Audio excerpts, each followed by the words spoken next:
I've had a number of viewers ask me about the process that I went through to create my Ashuadi writing system, so I thought I'd make a short video. Ashuadi was inspired by Kufic Arabic. Here's a handwritten example. I really liked the way it looked. I really liked the geometric shapes, the fact that it's got a common baseline and everything extends above or below that. It's unlike other forms of Arabic that I've seen, and I just fell in love with these shapes. But I don't read or speak Arabic, so I had no idea what this said. I thought, I'm going to come up with a writing system that's inspired by the shapes that I see without looking into seeing how it works. Here's another chart that I looked at for the art style and the shapes that they were using when this was created.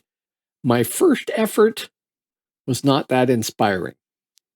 I had some ideas from the shapes. I'd pulled some stuff out I liked. One key thing to note is that Arabic is written right to left, and my font is written left to right. So this is Ashuadi version 1. You can see some elements that it has in common with Kufic Arabic. A lot of elements, actually. The instance of the 3 parallel lines with the descending angle to it, the verticals. It's pretty derivative. And version 1.1, I changed a few things in the code and the way that the glyphs join together, but it's still pretty similar. And in fact, it's only partially written here. And then I decided it was too derivative and that I would redesign the whole thing, keeping some elements, but redesign a lot of it there to make it much less like Arabic. And that resulted in version 2, well, 2.1 in this case. This is much closer to the eventual version that I produced. It has some subtle changes in here that I will show you as I advance through these versions. They may not be all that visible, and there was stuff going on behind the scenes, so to speak. There's a lot of featural script that I learned how to write in the process of evolving this. 2.12, there's some changes in there. Mostly, I think it was spacing issues. 2.3, I changed a few characters here and there. It still had problems at this point, and I was still working on the code to get everything to glue together.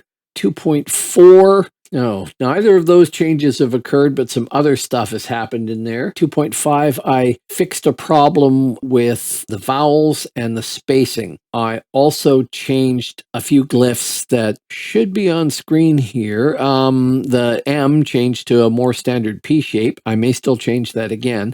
I tried to come up with this example to show off as many features as possible. It's all asemic text, but it isn't showing off all the stuff that happened behind the scenes. 2.6. Yeah, you can't really see that many differences here. I'm going to have to show it to you another way. But this is the current version. Any further developments that happen on this are going to be pretty subtle. I'm trying now to make changes that make things more consistent, make the font a little bit better spaced and things like that. So the changes have gotten less and less and less. This is the initial design that I came up with when I was trying to imitate Kufic Arabic. You can see it doesn't have a lot of glyphs. It's lacking a lot of the featural elements that I added later on. It's pretty simplistic and not very extensive, and also very obviously derived from Kufic Arabic. Now, I mentioned before that with version 2, I decided to move away from that look, and I got rid of the ascenders and changed a lot of elements to try and make it look less like Kufic Arabic, and I added in the featural elements to let me distinguish between an isolated glyph, an initial, a medial, and final glyph, and let me start gluing things together. Now, to do that, I kind of cheated and defined all the combinations so that I could adjust the spacing without having to get into a heavy job of trying to kern things. It kind of evolved that way. So you can see that there are a lot more glyphs in version 2.0, and it's got a lot more thought put into the way the characters combine. Started to work the way I wanted it to work.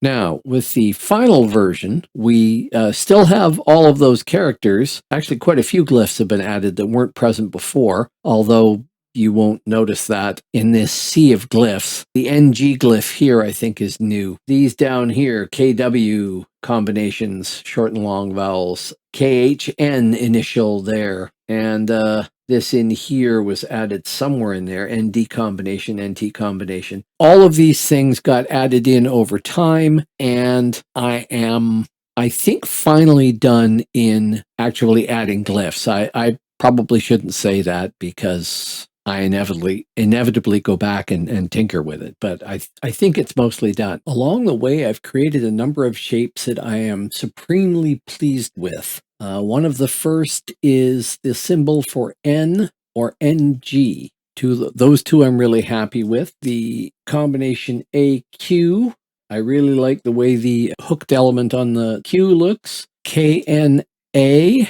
has this weird sort of mountain peak symbol. I like the KN. And ANT. NT has that zigzagged shape on the right there.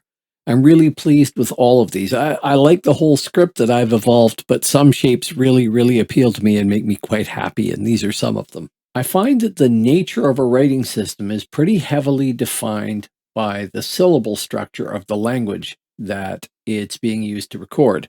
Now, the syllable structure for Ashuadi is basically each syllable is either a vowel on its own or starts with a consonant or ends with a consonant or starts with a consonant, has a vowel, and ends with a consonant. Ashuadi was designed to reflect its syllable structure. So that would make it easier to read, I thought. And I wanted the elements of the syllable to join together. So if I go type a consonant like T and then follow it with a vowel like A, it will join the A to the T. Similarly, TI or TU or PA, PI, PU. Now, I do have the vowels E and O, but they evolved later in the development of the language that I'm creating in past history, if you will. So P E gives you an A with an I after it. P O gives you an A with a U after it. So it looks like a diphthong, but they're actually pronounced pe and po. And they all join together. If I type in T-A-N, the N joins to the T-A because that's all one syllable. If I follow that with another A, the N switches to join that A because now we have two syllables, ta-na. If I follow that with an S, making tanas, it joins the S on the end. If I made that tanasi and put an I on the end, it would become three syllables and the S would be drawn the other way. So the writing system tries to reflect the syllables as you're entering them in. So how does all this magic happen? It happens in the features file. This file defines all of the scripting that I have written as code for a ligature, and the various components in this script are what enable me to tack glyphs together to create the syllables and do the things that I want this writing system to do. And I'll drag down here, it is fairly extensive. It has taken a while to build, and it makes all of this possible because Adobe created the OpenType font scripting system to allow you to substitute one glyph for another or several glyphs for another. And each of these statements in here accomplishes one of those goals. This section here takes care of my digraphs. BH for V, PH, SH, TH, TS. All of those there get joined together into the glyphs that represent those sounds rather than the separate letters. So when you type in TS, it gives you the T glyph. This section down here handles all the consonant plus vowel combinations and is pretty extensive because there's quite a few of them. This section here handles the long vowels. This section here should be integrated into the section above here, but I was still playing with it the last time I worked on this font. This is the KHN and KN consonant that I added to the writing system. This section here is the vowel followed by a consonant code going all the way down. And this last section here is the section that looks to determine if a glyph is isolated, initial, medial, or final, and displays the correct version of that. Now, one of the reasons there's so many glyphs in this font is because I have defined every consonant plus a vowel or vowel plus a consonant as its own glyph, and this code sorts all that out and displays the correct glyph. I did that. I didn't have to do that, but I did that mostly because it enabled me to directly control the spacing between the characters. And with the number of varied shapes that I've got here, I wanted to make sure it was all consistent. Overall, it's the ligatures file that makes things work. It's absolutely magical what you can do between the ligatures file and classes, and I'll get into classes some other time. But it makes all of this possible. So I hope you've enjoyed this overview of the Ashuadi writing system. Thank you. Hey, if you like my videos and you want to support me, you can follow me as That Font Guy on Instagram, YouTube, and Twitter. You can support me on Patreon at patreon.com/thatfontguy, where for just $1.50 a month, you can download many of the fonts that I create.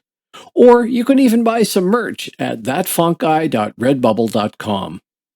Thank you for your support.